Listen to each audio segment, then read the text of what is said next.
Bose. Avinash Bose's son is Chandra Kumar Bose. He is the grandnephew of Subhash Chandra Bose. And Chandra Kumar Bose was working with Tata Consultancy Services in the top echelons of the company as a executive. And in London, where he stayed for a long time, he had started a human rights association taking up the cause of people who have been denied human rights. And now he stays in Kolkata, and he has taken up the cause of Subhash Chandra Bose, and he wants all the documents and all the files related to Subhash Chandra Bose declassified. Chandra Kumar Bose.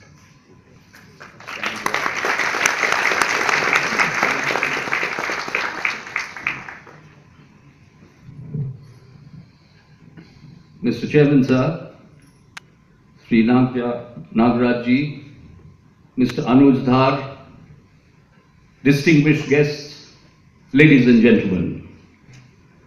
First, I must apologize for coming late to a function where we are going to discuss the Indian freedom movement and Subhash Chandra Bose. I feel terribly bad to walk in late, but I was helpless because we were stuck up at another very important meeting in the morning.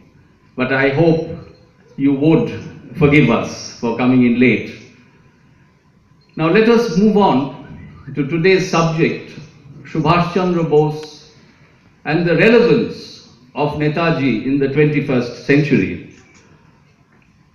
Now, before I come to the relevance part, I would like to give you a brief background, because if we go to an in-depth study on Subhash Bose's childhood days, his education, his political life, then of course his life as the Supreme Commander of the Azad Hind Force, I think we would take hours to go through that.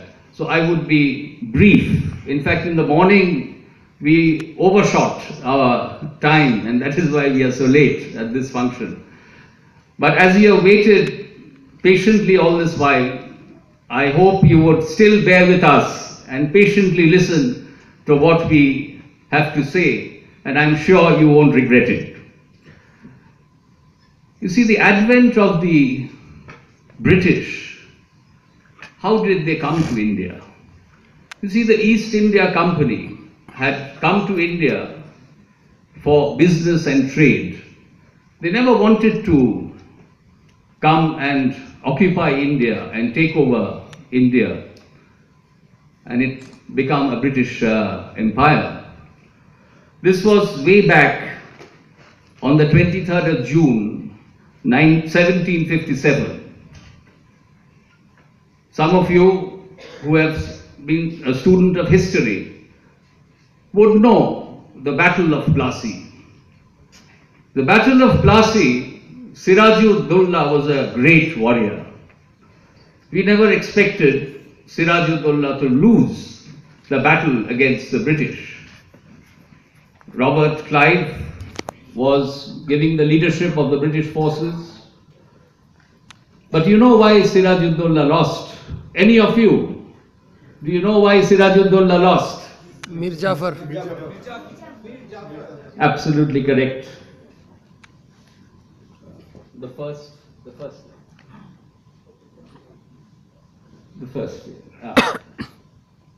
Mir Jafar, you're absolutely right. But do you know, many more Mir Jafars were created through the ages, right up to today. There are even Mir Jafars living in India today. The first Mir Jafar, of course, was the Senapati of Siraj-ud-Dowlah. Britain could rule India because of Indians only, because of certain, allow me to use this expression, it is not unparliamentary, because of certain bootlickers of the British could rule India for 200 years. But on the other side, 1857, as we are aware, the Sepoy uprising. The Sepoys revolted against the British. They wanted India to be free. They wanted to live in free India, but of course they were suppressed. Then there was, I will have to go through very quickly. There were revolutionaries on one side. There are thousands of revolutionaries who sacrificed their lives by going to the gallows. To mention a few, I would be doing injustice because I cannot mention the entire list. But to mention a few, Shahid Bhagat Singh, Khudiram Bose, Binoy Badul Dinesh, Master Da, who was Shurjo Sen, they all did not hesitate to sacrifice their lives so that India could be free. Then came Gandhiji's non-violent movement. Gandhiji's movement had impact. It had an impact, it made people aware that India needs to be free. But Gandhiji's movement had serious limitations. Subhash Bose realized it. I would discuss in a little more detail subsequently during my talk. Now let us go through quickly Subhash Bose's early life, how he was brought up, about his schooling. He was academically very bright. But do you know, when did India become actually free? Can anybody tell us? Was it 15th of August 1947? Or was it not? It wasn't. The first provisional government of free India was established on the 21st of October 1943. And Subhash Bose was the president, was the first president of free government of India. This has been suppressed by many Congress governments. But today, history has to be rewritten. And we have taken the initiative. We are publishing a book, November this year. It's not too long that you will have a book which would be titled The Bose Brothers and the Indian Freedom Movement. This would be available in Bengaluru city. It will come up with a new perspective, the actual story of India's independence movement. History, unfortunately, has been distorted for vested interest, of course. But the present generation and future generation, they have a right to know the truth. Why should they learn distorted history? So it is the responsibility of the present generation to rewrite the correct history of our Indian freedom struggle. Subhash, as you know, was born on the 23rd of January 1897. He was born to Janakinath Bose and Prabhavati Bose. I would give a little background on Janakinath Bose. Janakinath Bose's father came from very humble background. He was not rich. He could not even provide electricity for his children to study. Janakinath Bose used to study with the help of a lantern.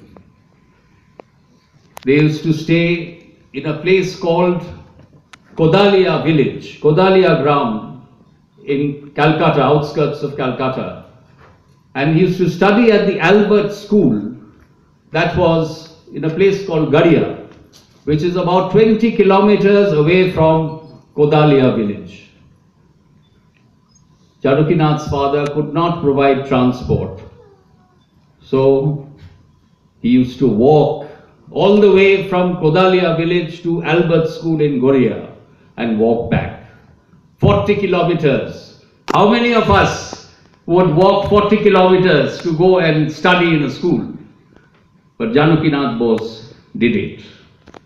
And then subsequently he became one of the top lawyers of Cuttack. He moved to Orissa after he completed his education, and he became a government pleader in Cuttack. And he owned, I understand, over 20 houses in Cuttack, which of course was all practically donated. You don't have a single house in Orissa right now. It was donated to people by Chanakinath Bose. Now this was the man who struggled, a self-made man who struggled his way up and became one of the top lawyers of Cuttack. His son, sixth son and the ninth child was Netaji Subhash Chandra Bose. Why not? Why not? Janakinath Bose obviously would have a son like Subhash. I've already stated he became one of the top lawyers. Now Subhash Bose's early schooling was at the Protestant European School and then Ravenshaw Collegiate School in Cuttack. Here Subhash Bose, I must mention, very early in life, at the age of 13 and 14, Subhash Bose was greatly influenced by the teachings of Swami Vivekananda. In fact, many of you wouldn't know Subhash had left home because the inspiration that he derived from the teachings of Swamiji, he wanted to become a spiritual person. But then he did return to the mainstream of life because there was something else in store for Subhash to liberate his motherland. So he came back, but all through his life, Subhash accepted Swami Vivekananda as his spiritual guru. In 1913, he passed the matriculation examination. He was academically always very bright, but he could not devote much time to studies because he was a person much beyond his time. He used to think, even in his teenage life, he used to think about what is going to happen to his nation 100 years from his school time. So this was a man who lived and thought much beyond his times.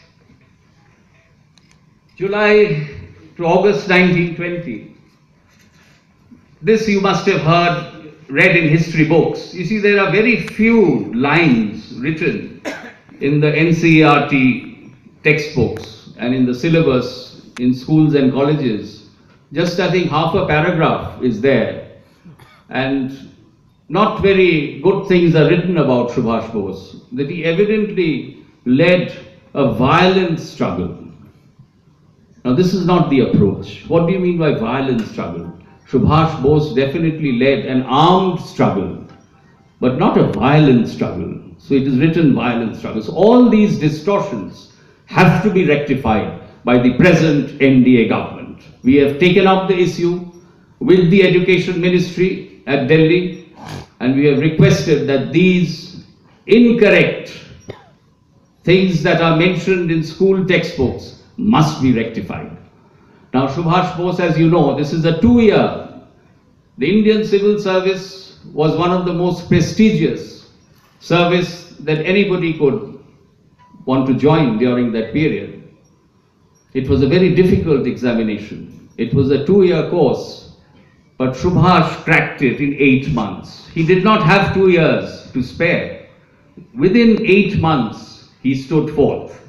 So maybe if he had 2 years, he probably would have stood first. But Subhash always, he completed the ISC exam. He had a brilliant career ahead of him, a very comfortable life ahead of him, if he would have continued in the ICS service. But if you notice Subhash Bose's life, he always opted for the difficult path. He never chose the normal, easy path as a career. You will see subsequently, whenever there was a choice given to Subhash, he always took the difficult course. Therefore, he decides to resign from the civil service. I understand Janakinath Bose was upset because he had sent Subhash abroad to study for ICS, to study philosophy at the Cambridge University, because he wanted him to do well in life. All parents do. But that was not the path for Subhash. He resigned and he joined the non-violent movement. You see, during that period, whoever wished to fight for India's freedom, they all joined Gandhiji's non-violent movement. So he came back to India and he joined Gandhiji's non-violent movement. As I have stated, Subhash Bose's spiritual guru was Swami Vivekananda. Similarly, Subhash Bose's political guru was Deshbandhu Chittaranjan Das. Under his tutelage, Subhash was introduced into politics. And it was Deshbandhu Chittaranjan Das who wanted Purna Swaraj, and Subhash Bose carried the mantle of Deshbandhu ahead within the Congress party. But differences arose. Differences arose with Mahatma Gandhi, with Pandit Nehru. They were not interested in Purna Swaraj. I don't know what they were interested in. They were interested in their own careers. They wanted to negotiate with the British for transfer of power. They wanted dominion status, and India actually had dominion status. We are still part of the Commonwealth. Why should we? We are an Asian country. We are in India.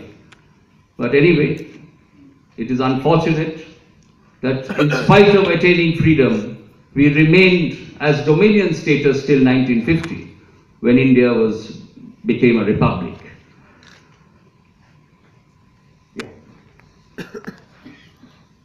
Now the key dates I will quickly go through, because Anuj Dhar also has a very interesting presentation to make. He has done detailed research on Subhash Bose's disappearance and what are the current issues. I would also touch upon the declassification movement, the interaction we have had with the present Prime Minister, Narendra Modi ji. I would highlight briefly about those discussions. Now, when he joined the non-cooperation movement, obviously the British would imprison him. But if you look into the history chapters, Subhash was always kept in a jail where he was tortured, whereas other Congress leaders were kept comfortably in other cells which had VIP facilities. Why am I saying that? Because Mandalay jail was a torture chamber. If you are a prestigious Congress leader siding with the British, you would be kept at the presidency jail in Calcutta, and your food can come in tiffin carriers from the house. That was the arrangement. But no, Subhash Bose was not given that facility. He was sent to Mandalay, where his health failed because of the torture, and he was kept in isolation. He could not take it. Why did the British, why this difference in treatment? He was also a Congress leader. But right from the beginning, the British understood that Subhash Chandra Bose will not compromise. He will not negotiate anything. He would demand complete independence, Purna Swaraj. So this man should be taken a bit seriously. Subhash Bose undoubtedly was the #1 enemy of the British Empire. Unfortunately, the others weren't. the historic year is 1938. You see, Subhash Bose's career as a congressman, as a Congress leader, his rise was meteoric. He joined serious politics only in 1928, and by 1938 he rose to become the president of the Congress party. He was an outsider. He was not really part of the Nehru and Gandhi clique. He was an outsider. But the support, the mass support that he could garner within the Congress party made him rise in such a manner, a meteoric rise. So in 1938, the historic Haripura Congress elections, Subhash Chandra Bose was elected the president of the Congress party. Now he was very inclusive in his attitude. There were political differences with Mahatma Gandhi, with Pandit Nehru, but he never had this come in the way of freedom of the nation. When he became the president in 1938 of the Congress party, he decided to nominate Pandit Nehru as the chairman of the planning committee which he set up. Do you know, we today talk about the planning commission, the 5-year plans. Subhash Chandra Bose established and formed the first planning committee of India in 1938 and made Pandit Nehru the president of that committee. That was this man. Subhash Bose tried to convince the Congress party, the Congress leadership, that we need to be more aggressive. We cannot request British imperialist power to leave India by negotiation. Freedom has to be taken. Freedom is not granted. You have to snatch the freedom away from British forces. And Subhash Bose realized that very early, when he became the Congress president, even earlier. But as Congress president, I remember my father stating, you see, my father was very close to Subhash Chandra Bose, his uncle, and they even shared the same bedroom in Woodburn Park, our one Woodburn Park house. A lot of you are probably not aware that Subhash used to suffer from insomnia. He could not sleep. He used to come home after his party meetings at about 12:30, 1 o'clock at night. There used to be dinner on the table, covered with a plate. He used to eat that. Cold dinner. Very simple in his attitude. Today we have microwave ovens to heat up our food, but he just had, the food probably was left there around 8 o'clock when others used to eat. And that food, Subhash used to come and eat at about 12:31. Then he used to wake up my father. My father used to be fast asleep. He used to wake up my father, not a very pleasant experience for my father, because you suddenly wake up middle of the night. And then Subhash used to discuss political ideology, world politics, about Gandhi, Nehru, Sardar Patel, Sarojini Naidu, and many other Congress leaders of that era. That is how my father, in his early life, got a full picture of the Indian political scenario. And whatever I'm talking today, it is basically, I've seen Subhash Chandra Bose and the Bose brothers, Sharat Chandra Bose's activities through the eyes of my father. So it is basically through the eyes of my father what I've learned, I'm putting forward to you. It is not learned from any textbook or any reference books. It is maybe not first hand, but it has come down to me from my father. So during such discussions, Subhash used to talk about Nehru's attitude to politics. And during the discussion, Subhash clearly told my father that we will not attain freedom through the Congress. It is not possible to attain. As a president of the Congress, he felt this, that I am not able to convince my leaders that we need to be more aggressive, we must demand complete freedom, and India should remain united. Till the very last, Sarat Chandra Bose and Subhash Chandra Bose fought for the unity of India. I will come to that a little later. Second time, Subhash Bose was re-elected as the president of the Congress party. Do you know, if any of my Congress friends are here, they may not accept what I am trying to say. This was the last democratic election held ever by the Congress party.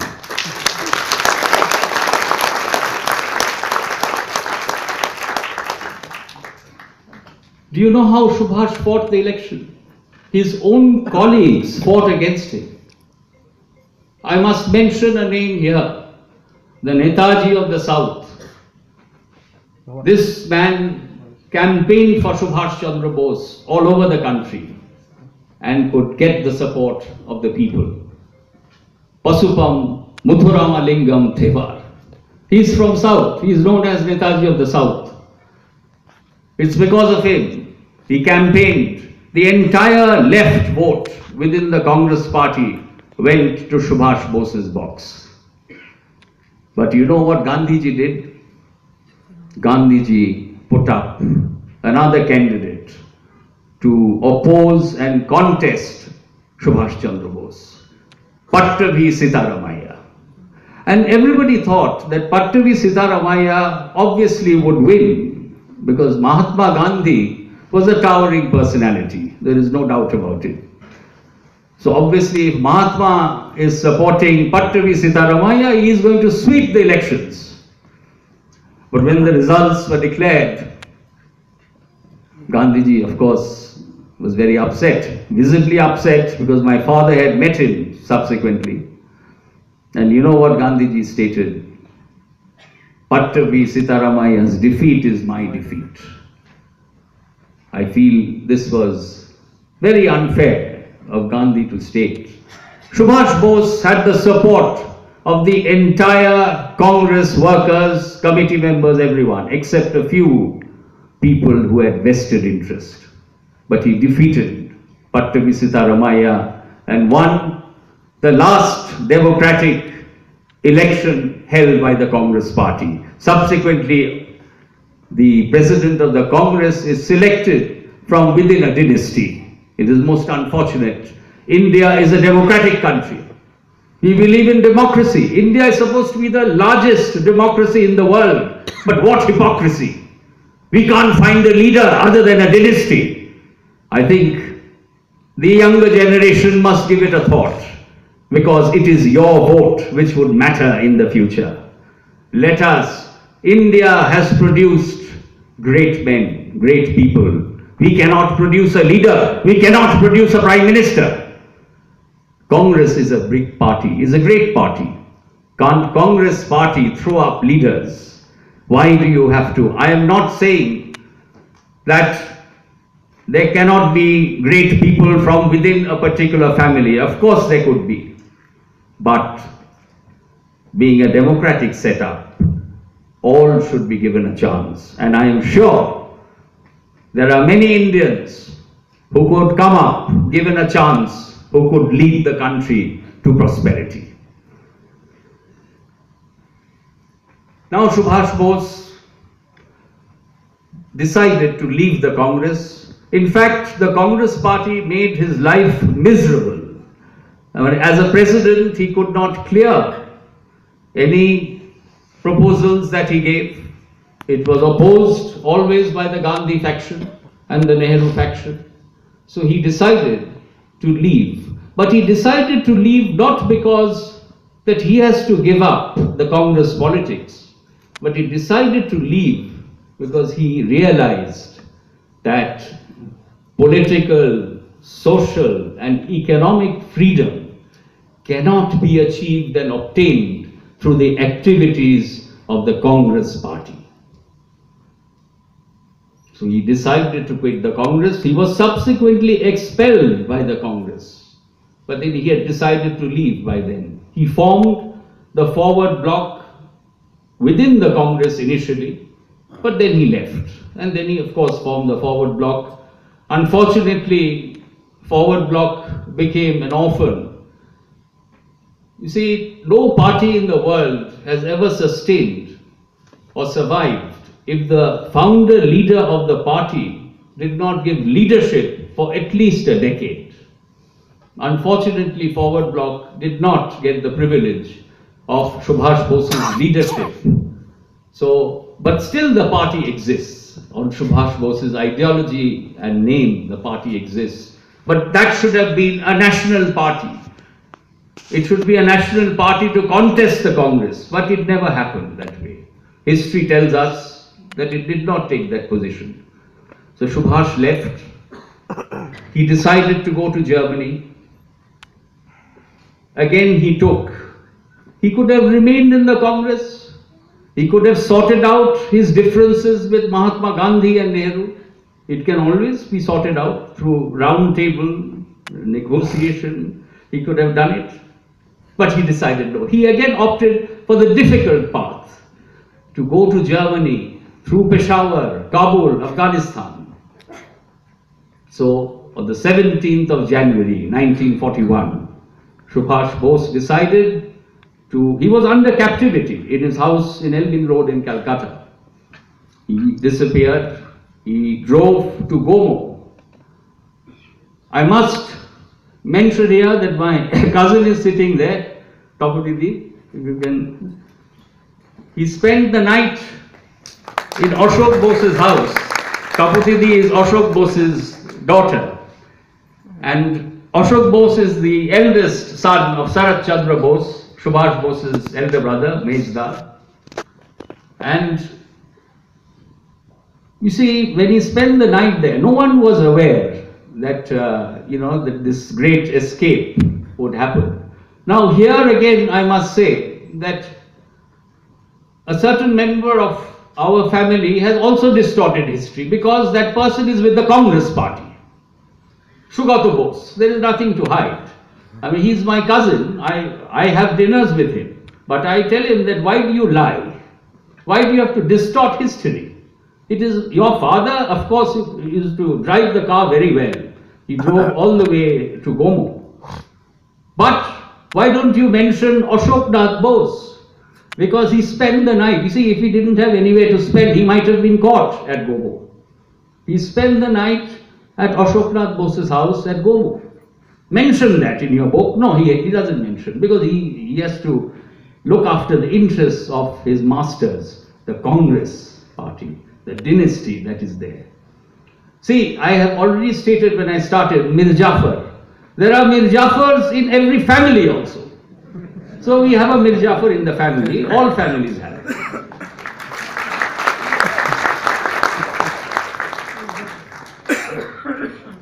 But today, the people have stood up against distortion of facts. Certainly the contribution of you or your father or your uncle should be mentioned, but don't forget the others, because Subhash Bose never forgot the others. He was inclusive. He was inclusive in his attitude. So let us not forget history, and let us not write history wrongly for the people and the generations to read. Germany. Now in Germany, we reach Germany, he has to wait for very long to meet Führer, Adolf Hitler. You see, Führer during that period was practically all-powerful. No one dared to say anything against him. But Subhash realized, because at that time, he realized that enemy of my enemy needs to be my friend. It is not that he loved Adolf Hitler. He probably hated him. But he realized at that juncture, if I could take the help of Hitler to liberate my country, I am willing to do that. So he went to Germany. He waited for very long. He negotiated with the Foreign Office. He's trying to seek an appointment with Adolf Hitler. But he finally got it. So I would relate a short story which I've heard from Subhash Bose's colleagues in Germany, the Indian Legion. I don't know how far it's true, but then this has been doing the rounds. See, when Subhash was waiting in a waiting room, in a hall, to meet the Führer, Adolf Hitler, Adolf Hitler had this process of sending his doubles. About 7, 8 of Adolf Hitlers would come and see you and then go away. So Subhash was sitting there reading a newspaper. Now he had to do a crash course in German because Führer, although he knew broken English, but he is not going to speak in any language other than Germany. So if you have to speak to Adolf Hitler, you better learn German. So Subhash learned German. He was a linguist of sorts, because even the Hindi language, Hindustani, he picked up in just a couple of months before the Haripura Congress. He spoke in Hindi. And you know, that Shuddh Hindi he could speak. So he picked up German language and he went to meet Adolf Hitler. Now after these 6, 7 of Hitler's doubles came and went, finally Adolf Hitler came. And Subhash stood up and greeted him. So Adolf Hitler was a bit amazed because these people went and reported back that he is just sitting and reading the newspaper. He's not even bothered that Adolf Hitler is coming. He doesn't know that I'm not Adolf Hitler. So he was going there, he kept on reading. But when actual Hitler came, he stood up. So Hitler asked that, how do you know that I am Adolf Hitler? Because there were about 4, 5 or 6 of them came earlier, but you totally ignored them. So Subhash replied, which he told evidently his colleagues of the Indian Legion, that I told him that, you see, only Adolf Hitler can put his hand on Subhash Chandra Bose's shoulder. Because the last Adolf Hitler who came in, he came and put his hand on Subhash's shoulder, and then Subhash stood up and shook hands. So no one would have dared, even Adolf Hitler. Adolf Hitler's doubles would not dare to put their hand on Subhash Bose's shoulder. But of course, Hitler could. And then they had a discussion. Do you know, during the discussion, it was not a very pleasant discussion. Because the first thing Subhash charged Adolf Hitler with, sitting in Berlin, no one would dare to sneeze in front of Adolf Hitler. He said, I don't agree what you have written in Mein Kampf. Many of you must have read Hitler's biography, Mein Kampf. You have been rather rude and abusive about fellow Indians. You know, Hitler had written, I think, that Indians don't deserve independence. You know, native land, they must be ruled and governed by a foreign power. So Subhash Bose challenged Adolf Hitler and said that you know nothing about India. Please delete that paragraph that you have written on Indians. Please educate yourself and delete this word. He could do this sitting in Berlin, sitting in front of Adolf Hitler. Well, Adolf could have he needed one bullet to just bump him off and kill him, but he didn't dare to do that. I really don't know why he didn't. Because, you know, the gas chambers, Hitler didn't even bat an eyelid for killing people. So he could have just done away with Subhash Bose. No one would have known. But he did not. Do you know what Subhash Bose, a statement that he made publicly against the Nazi regime, sitting in Berlin, when Germany decided to attack the Soviet Union, Subhash Chandra Bose made a statement, public statement, that the German aggression of Russia will not be accepted by the Indian people. So you should not invade the Soviet Union. He had the guts and charisma to make a public statement on the Nazi regime and Adolf Hitler. Still Hitler didn't kill him. I wonder why. Then, you see, Subhash Bose realized that it is very difficult. He tried to organize the Indian Legion in Germany, but he realized that it would be extremely difficult to attack India from Germany. It is too far. He must be in Southeast Asia. He must go to Japan, Singapore. So he started negotiating, talking to the Japanese authorities, and the Japanese authorities welcomed it. He decided to go. Now, how would he go? During a war, how would Subhash Bose, who the British would give anything to get his head, how would he go across the continents to Japan? It's practically impossible. They worked out a method. And Adolf Hitler helped Subhash Bose in this effort. He said, I will go underwater. I will go by submarine. And do you know this submarine journey? You see, we take a flight to go abroad for a holiday. We take a ship to go to Seychelles for a pleasure trip. It was no pleasure trip. 90 days, no man or no one on earth till today has undertaken a submarine journey for 90-day period. This is the first and probably the last journey to be undertaken by any human. And why did he do it? He did it not for his freedom. He did it to see the freedom of his countrymen. Because he probably realized he may not be alive to see India free.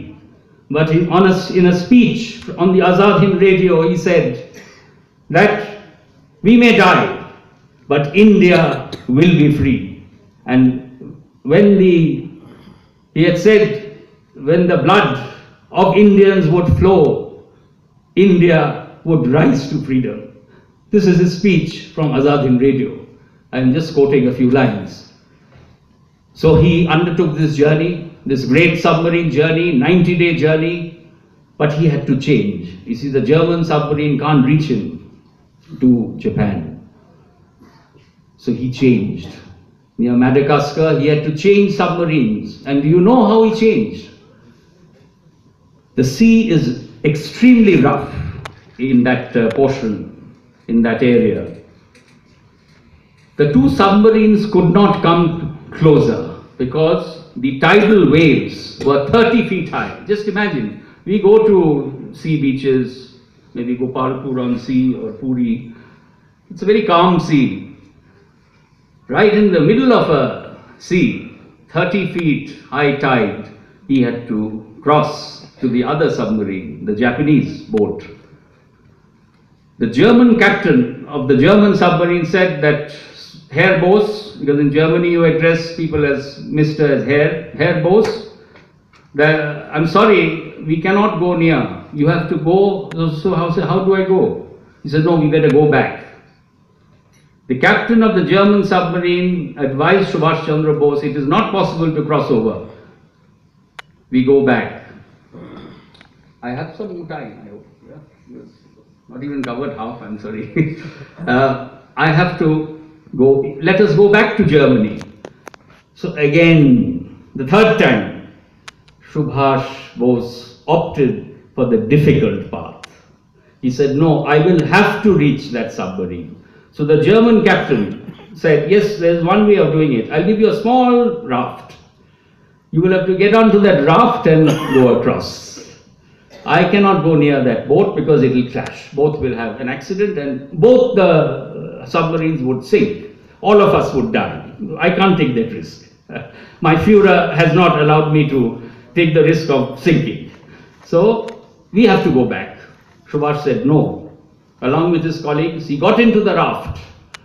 And there is a book that the captain of the German submarine has written, that I could see the raft moving and then just covered by waves.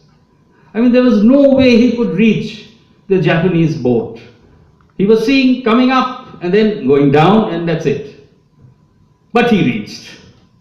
There was something in Subhash Chandra Bose that made him reach his destination. That is why I feel that Subhash Bose did not die in that air crash. He did reach his destination.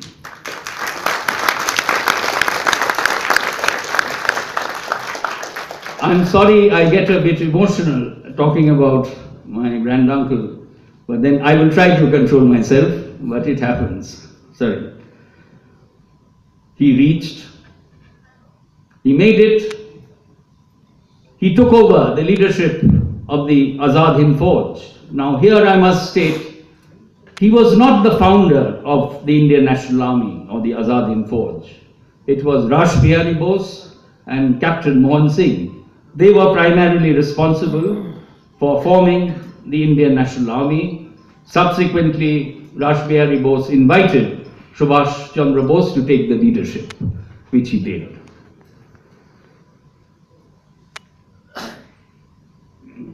Okay, next slide.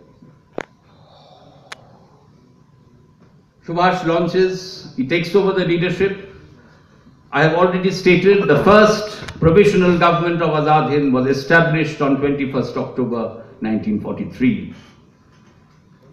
It was a full-fledged running government, probably more efficient than the present-day government we see in India. It had a bank, it had an intelligence service. There was an INA intelligence wing. And there is a gentleman in Calcutta who was in the IB. He has written a book on INA intelligence. I mean, how advanced was INA's intelligence during the Second World War? You would be amazed to see that book. You must read that book. I'm sure it's available in Bangalore bookstores. Tapan Chattopadhyay has written this book on INA intelligence. He had a full-fledged intelligence wing. And what he had unity. Unfortunately, today in India, we don't have unity. People from Odisha claim that Subhash Chandra Bose belongs to Odisha. People from Bengal claim, because he lived in Bengal for most part of his life, in Bengal say, no, he's Bengali, he's from Bengal. People from South, they say, no, he's our man because all of us joined his Azad Hind Fauj. People from Punjab, Haryana say, no, Subhash is mine. Subhash is nobody's, but Subhash is everybody's. Subhash was an Indian first, and Bengali, Odisha, Keralite, Tamil second. This is the relevance of Subhash Chandra Bose today. That was my subject. I went into the background. How is Subhash relevant today? Today we are breaking up as a country. Just a few days back I had gone to Silchar. It was organized by one of you only, Amitav Ray. He had organized it because he is from Silchar. Barak Valley and Brahmaputra Valley are two different states. They are politically one, but culturally, mentally and everything otherwise different. Why is this happening? We don't have unity among ourselves. I feel if Subhash Bose would have returned to India after independence, Indians would have remained united and we would have put India first, Indians first, and the state and region second. I think we need to think about it now.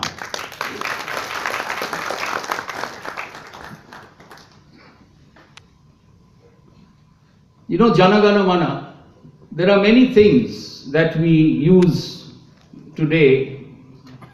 After every program we sing the national anthem. Do you know where it was born and who approved it? It was born in Hamburg in Germany, and Subhash Bose approved of this national anthem. This is way back in the 40s, and the Hamburg Philharmonic Orchestra gave the tune. Of course, Jana Gana Mana, it was composed by Rabindranath Tagore, but the tune and the orchestra was played in Hamburg in the presence of Subhash Bose, who said this should be the national anthem of free India. It was forgotten after that, because India got freedom in 47. You know, when we got freedom, we had no national anthem.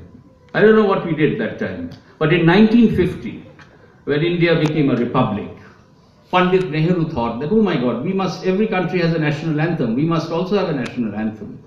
So what do we do? Now, Jana Gana Mana was played at a UN conference abroad. And Indian representatives had gone to that UN conference and they heard Jana Gana Mana being played and everybody appreciated. Say, wow, this is a very nice piece of song, has a lot of meaning to it.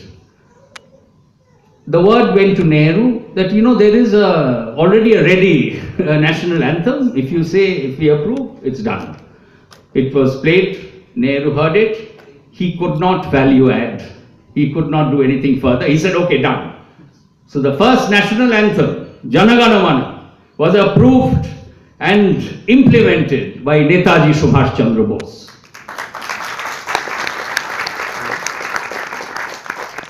Then Jai Hind.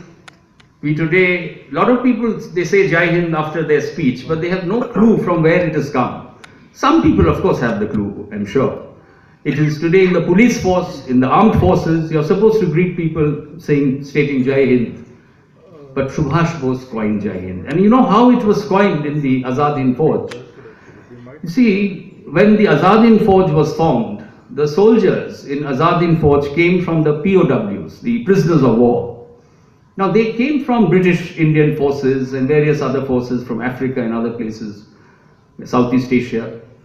And there were Muslims, there were Sikhs, Hindus, many other communities.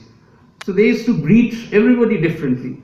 Somebody saying Adab, somebody saying Namaskar, somebody saying Namaste. So he said, no, this will not work. Unity, you must have one, word or two words, and you must greet in a similar manner. You can't have used so many words. He coined Jai Hind. And everybody in the Azad Hind Fauj, whether they were Muslims, Sikhs or Hindus, they greeted everybody in the morning saying Jai Hind. So today we use Jai Hind. So we should know how Jai Hind was coined. It was through unity, through diversity. Subhash Bose realized that if I say Jai Hind to any Indian, he would respond saying Jai Hind. Because no point saying Namaste, and somebody saying Adab, somebody saying something, it doesn't work.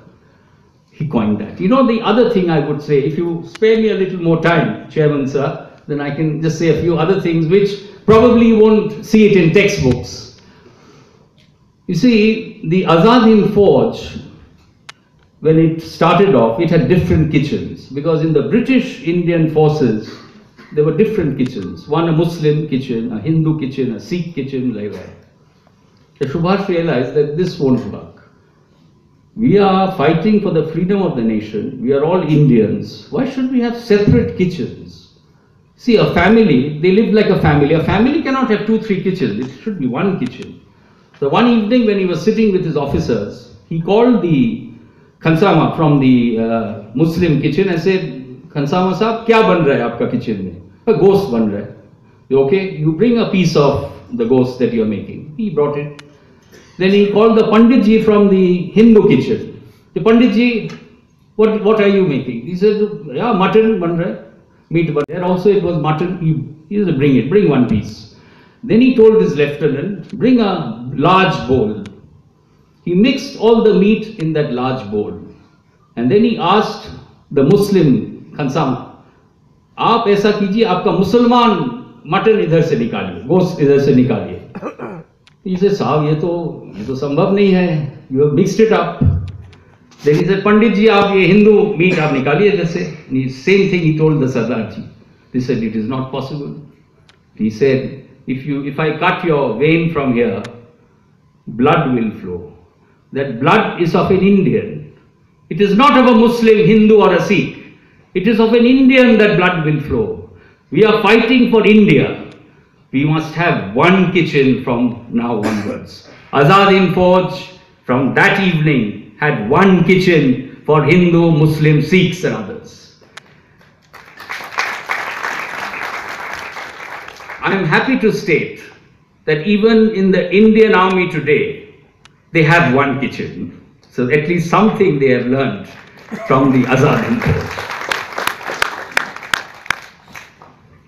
One other thing that is relevant of Subhash Chandra Bose's ideology today, he realized that women must be given equal status. Today we talk, we have many symposiums, we go to give lectures, women liberation, women's equality, women's power should be given. But we have not given. We have not given. We only talk. We state it is a secular country, but it is not.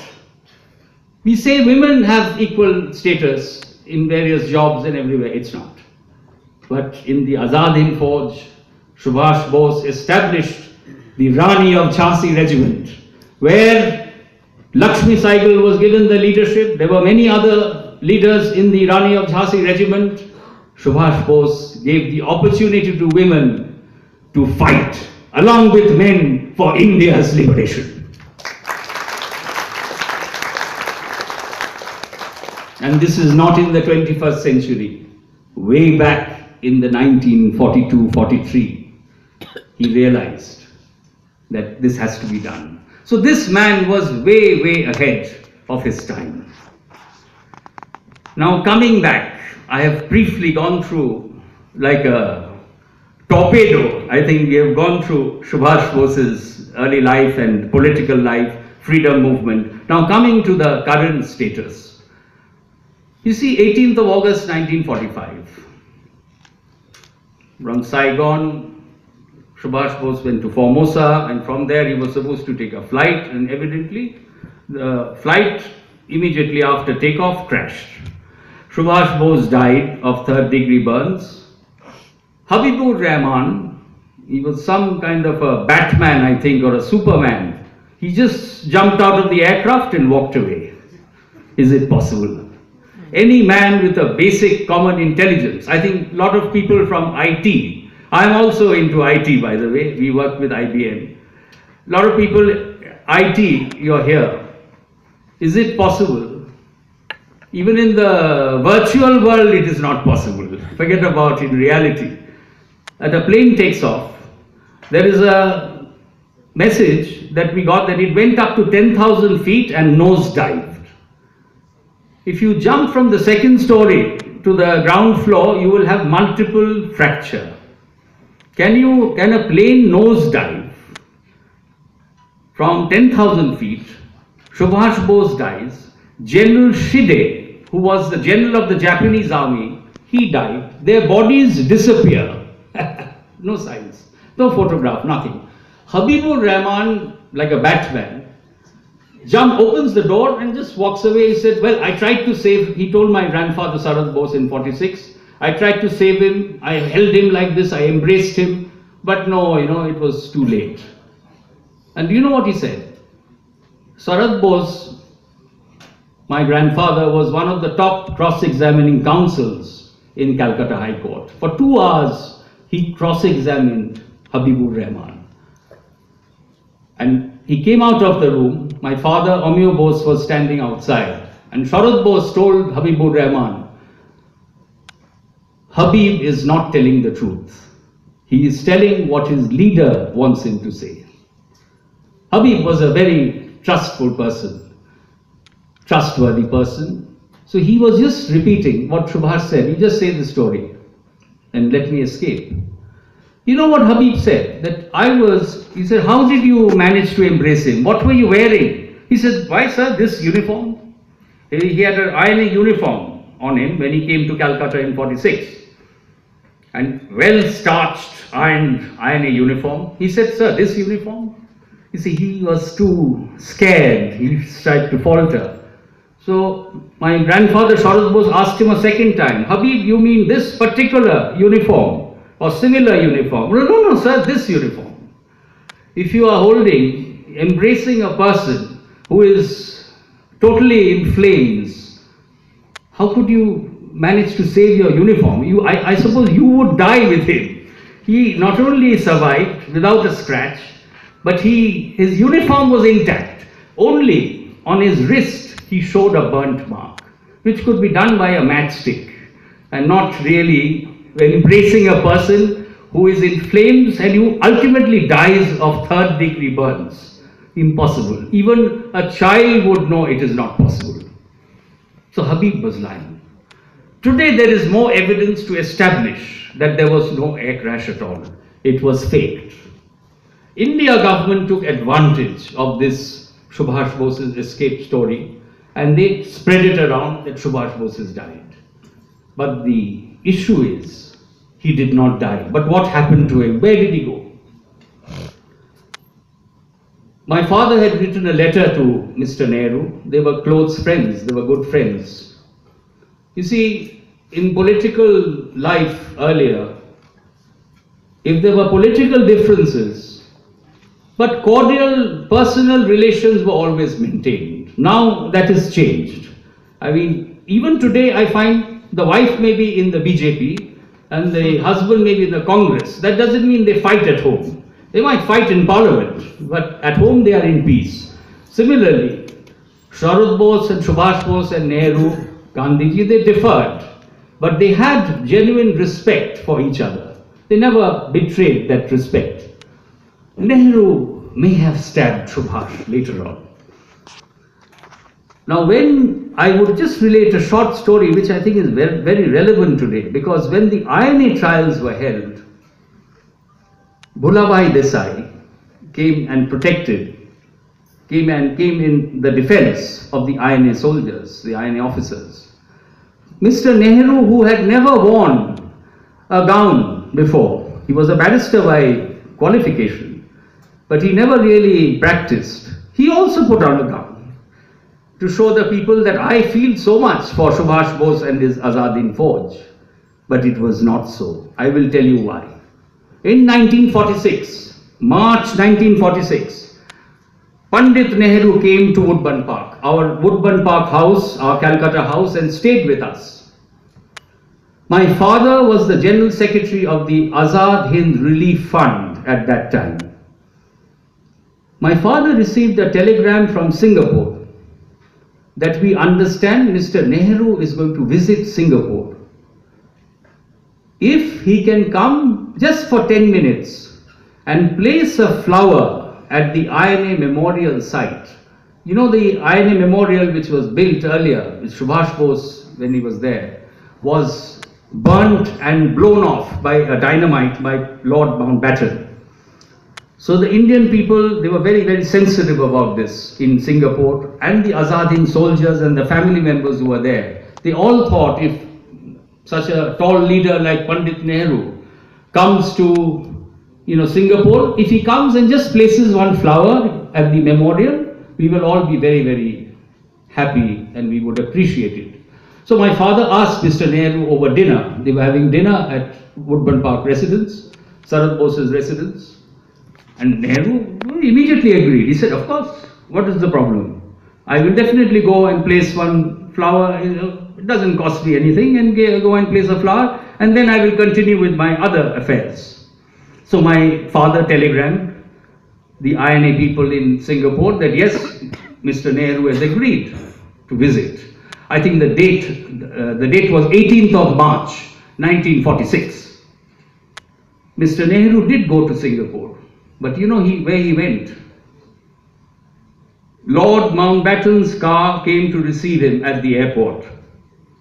He got into Lord Mountbatten's car and went straight to Mountbatten's residence. He never went to the INA memorial. You know, over 1 lakh Indians and INA soldiers were waiting for over 5 hours, waiting for Mr. Nehru to just come and place a flower at the INA memorial site. Mr. Nehru didn't go. End of March, Mr. Nehru again came back to Calcutta, because to go to Delhi you have to go via Calcutta. So from Singapore he came to Calcutta. My father was very upset because they said that Mr. Nehru never came, and you confirmed that he would come. Over 1 lakh people were waiting. So my father asked Panditji, what happened? Over 1 lakh people were waiting for you. You said you promised to go for 5 minutes or 10 minutes, but you didn't go. He just smiled. He never replied. But we have got the reply today. Philip Ziegler. You must read. This is available. I am sure it is available at the British Council, if you have the British Council library.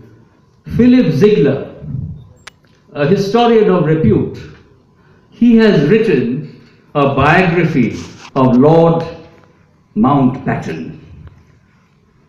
And in that book, biography of Lord Mountbatten, Philip Ziegler has taken 4 lines from Mountbatten's diary, 18th August 1946. He has taken 4 lines, he has quoted 4 lines in his book.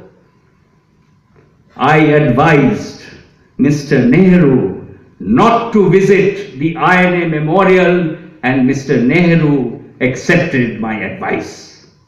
Indian leader, the first Prime Minister of India, in spite of giving his assurance that he would visit the INA Memorial in Singapore on the 18th of August 1946, failed to visit under the instructions from Lord Mountbatten.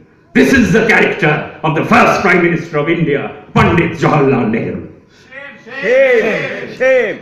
This history has to be rewritten, and I expect the NDA government, under the leadership of Narendra Modi ji, rewrite the history of the Indian freedom struggle and place it in front of the Indian people. The people demand it and the people deserve it.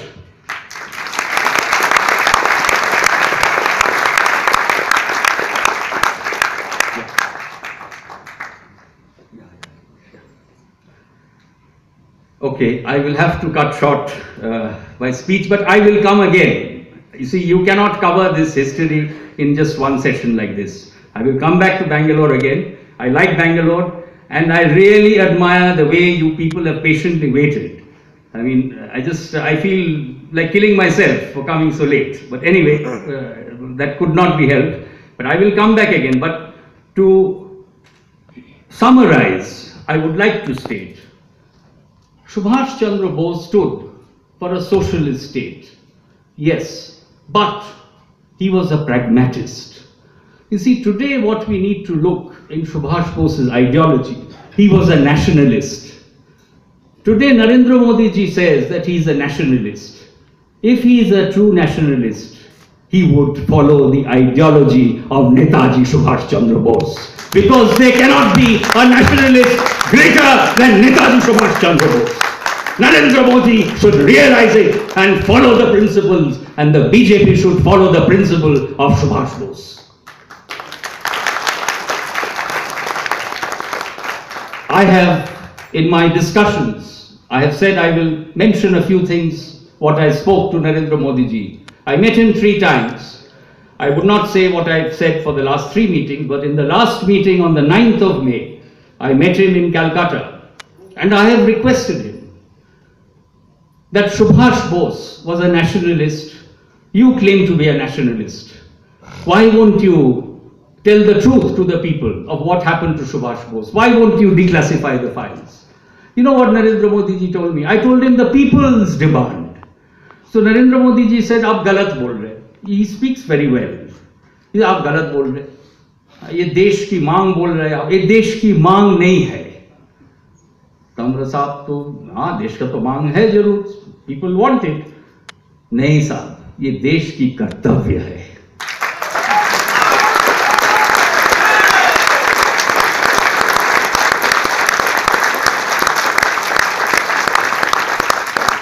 So I was very worried because I can't really debate with Narendra Modi ji. He's an excellent debater. So, and my Hindi is also weak, and he likes speaking in Hindi, so I was also trying, thinking that Subhash could learn Hindi in 1 month, let me also try. So I said, "Acha, theek hai, I have to say something." My wife was with me, so my wife was saying, "Bolo, bolo, kuch bolo," because he's saying, "Desh ki kartavya hai," बोल के छोड़ दिया, तो बस हो गया. हम बोला, "साहब, आप सही बोल रहे, ये देश की कर्तव्य है, और ये की सरकार की कर्तव्य नहीं है." I told Narendra Modi ji, देश की कर्तव्य है, ये सरकार की भी कर्तव्य है. He accepted it. He accepted it. He said, ये छोड़ने वाला नहीं है लगता है. He is a difficult nut to crack. He said, हाँ ठीक है. But he is cleverer than me. He said, हाँ ठीक है, ये सरकार का भी कर्तव्य है, पर एक साथ हम लोग करेंगे. He said, we will jointly do it. You don't pass the buck to the government. And don't just say that I have to do it. हम लोग एक साथ बैठ के इसको करेंगे. I ठीक है, बताइए क्या करना है. He said, please come to Delhi. So we have decided to go middle of August. We are again going to Delhi. Hopefully we will get the appointment. We are going to form a team of people, senior bureaucrats from the government of India, We would like the PMO's office to monitor these meetings. We would like researchers like Anuj Dhar to be part of the team. Some members of the Bose family should also be part of the team. This committee, I'm sure, would be formed, because I feel we never got any appointment with any of the prime ministers in the past. We have written to each and every prime minister. Some of the prime ministers we even know personally, like Indira Gandhi and Nehru, we knew personally, but they never responded. First time, Narendra Modi ji has responded. But I am not saying that he is going to do it. He will not do it. He will do it when you demand it. Right. The people have to demand. The people have to demand to their Prime Minister that we want to know the truth. What is written in our constitution? Satyam ave jayate. It is all bogus. What is this? Where is the truth? You don't even know the truth, how India became free. You don't know what happened to the liberator of India. Why do you write such things on your constitution and emblem everywhere? It is Mr. Clement Attlee. Lord Clement Attlee came to Calcutta in 1956. It is not my words. You don't have to believe me at all. Lord Clement Attlee was the Prime Minister of Great Britain during the Second World War, during the transfer of power. When he came to Calcutta, he was staying at the Raj Bhavan in Calcutta with the then Governor, Justice Fani Bhushan Chakravarti. He was also the Chief Justice of Calcutta High Court. Justice Chakravarti, over dinner, asked Lord Attlee a question. That, Mr. Attlee, what made you leave India? Is it Gandhiji's non-violent movement or something else?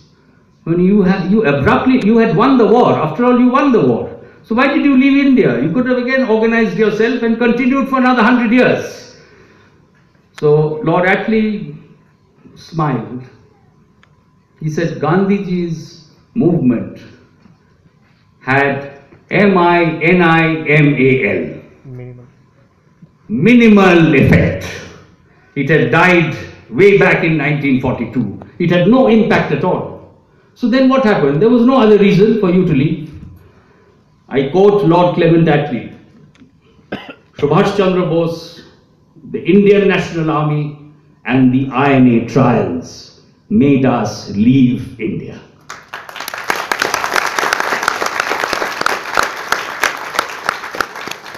This was corroborated in 1976 by Lord Mountbatten, the last Viceroy of India.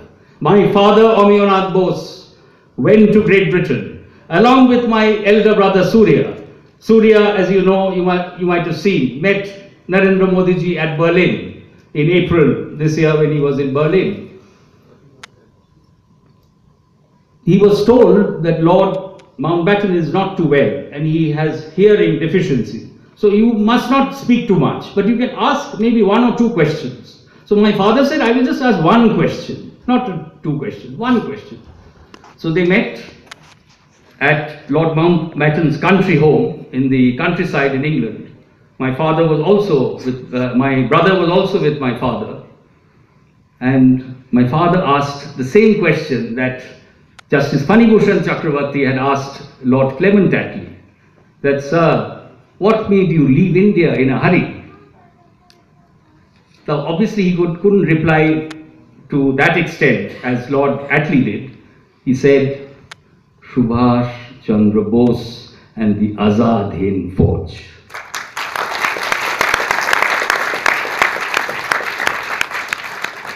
And this again has been corroborated by British historians last year. They have said they had a survey done. All the wars that Great Britain has fought, and the survey report, the summation of the survey report, it states, the most fierce war that Great Britain has ever fought was the war, the Battle of Imphal and the Battle of Kohima, fought against the Azad Hind Fauj. 70,000 people fought for the freedom of our motherland. It was 70,000 strong army. 25,000 gave up their lives. They lost their lives. There was one soldier who was injured in the battlefront, and Subhash Bose was with him. All Subhash Bose's colleagues and officers said that, "Sir, you please go from here. Please take an aircraft or a car and move out from there." Subhash Bose said, "No, I will walk with the soldier who is injured, who has given up his life to fight for India's freedom. I will also fight with him till the last breath that I have." That was Subhash Chandra Bose. So can't the government of India do this much to reveal the truth on what happened to Subhash Bose? 3 commissions were set up. The first 2 were bogus commissions. It was just to please the Congress government. The last commission, the Justice Manoj Kumar Mukherjee commission, has done some work. It has at least established, I'm not going into the details because there is no time, already there's a slip here. He has established there was no air crash on the 18th of August 1945, and he has stated this based on evidence. It is not his belief. I don't believe anyone. After what has happened to Subhash Bose and the Indian National Army and what has been spread around, I don't believe a word what anybody says, unless they provide actual evidence, conclusive evidence. He has provided evidence. There was no air crash. Then what happened to him? The second angle is Soviet Union. But what happened to him after that?